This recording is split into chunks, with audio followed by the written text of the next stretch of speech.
అస్సలాము అలైకుం వరహమతుల్లాహి వబర్కాతుహు. సదకా అంటే ఏంటి? సాధారణ రోజుల్లో దీని గొప్పతనం ఏంటి? రంజాన్ నెలలో దీని ప్రతిఫలం ఎంత పెరుగుతుంది? సదకా ఇవ్వడం వల్ల కలిగే ప్రయోజనాలు మరియు ఇవ్వకపోవడం వల్ల జరిగే నష్టాలు ఏంటి? సదకాకు మొట్టమొదటి హక్కుదారులు ఎవరు మరియు కనీసం ఎంత ఇవ్వాలి? మొదటిగా ఇది అర్థం చేసుకోండి. అల్లాహ్ మార్గంలో ధనాన్ని ఖర్చు చేయడమే సదకా అంటారు. ఇది కేవలం డబ్బు ఇవ్వడమే కాదు, అల్లాహ్ సంతృప్తి కోసం అవసరంలో ఉన్న ఒక వ్యక్తికి సహాయం చేయడం. అల్లాహ్ ఖురాన్లో ఇలా సెలవిచ్చారు, ఎవరైతే అల్లాహ్ మార్గంలో తమ ధనాన్ని ఖర్చు చేస్తారో వారి ఉదాహరణ ఒక విత్తనం వంటిది. దాని నుండి 7 వెన్నులు మొలిచాయి మరియు ప్రతి వెన్నులో 100 గింజలు ఉన్నాయి. అల్లాహ్ తాను కోరిన వారికి దీనిని ఇంకా రెట్టింపు చేస్తారు.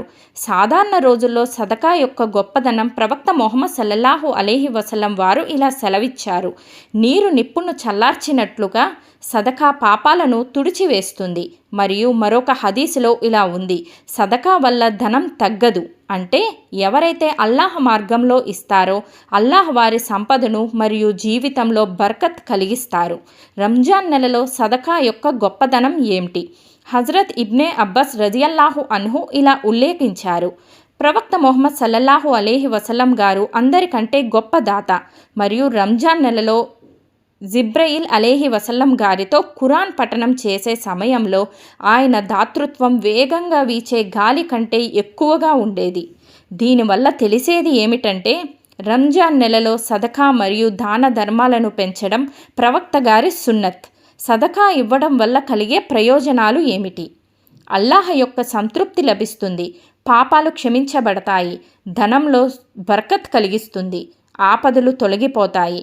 ప్రవక్త గారు ఇలా ఉల్లేఖించారు, సదకా ఆపదలను దూరం చేస్తుంది మరియు చెడు మరణం నుంచి కాపాడుతుంది. సదకా ఇవ్వకపోవడం వల్లే కలిగే నష్టాలు ఏంటి? సంపద ఉండి కూడా ఖర్చు చేయని వారి గురించి అల్లాహ్ కఠినంగా హెచ్చరించారు. ఎవరైతే బంగారం మరియు వెండిని నిల్వ చేసి అల్లాహ్ మార్గంలో ఖర్చు చేయరో వారికి బాధాకరమైన శిక్ష ఉంది. సదకాకు మొట్టమొదటి హక్కుదారులు ఎవరు? ఇస్లాంలో సదకాకు మొట్టమొదటి హక్కుదారులు మీ దగ్గర బంధువులు, ఒకవేళ వారు అవసరంలో ఉన్నట్లయితే. ప్రవక్త గారు ఇలా సెలవిచ్చారు, ఒక నిరుపేదకు సదకా ఇవ్వడం ఒక పుణ్యం, కానీ బంధువులకు ఇవ్వడం 2 పుణ్యాలు లభిస్తాయి. ఒకటి సదకా ఇచ్చినందుకు మరియు రెండోది బంధుత్వాల్ని గౌరవించినందుకు. సదకా కనీసం ఎంత ఇవ్వాలి? ఇస్లాం సదకా కోసం ఎటువంటి కనీస మొత్తాన్ని నిర్ణయించలేదు, ఎవరైనా తన శక్తి మేరకు ఇవ్వచ్చు. ప్రవక్త గారు ఇలా సెలవిచ్చారు, ఒక ఖర్జూరపు ముక్కను దానం చేసి అయినా సరే నరకాగ్ని నుండి మిమ్మల్ని మీరు కాపాడుకోండి.